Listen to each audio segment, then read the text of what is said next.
one of Hawaii's foremost composers. His name was Alvin Kaleolani Isaacs, and he composed some of Hawaii's most famous hapa howling tunes.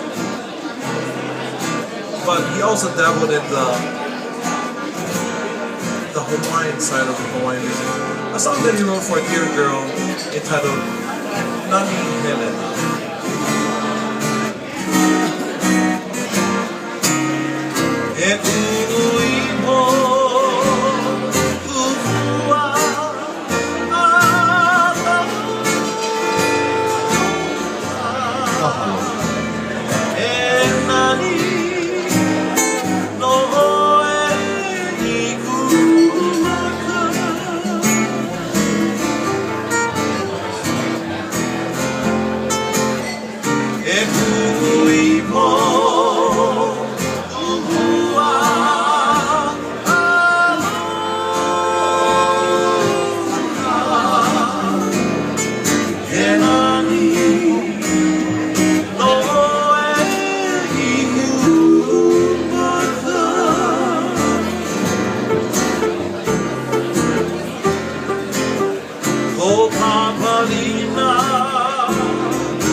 Nani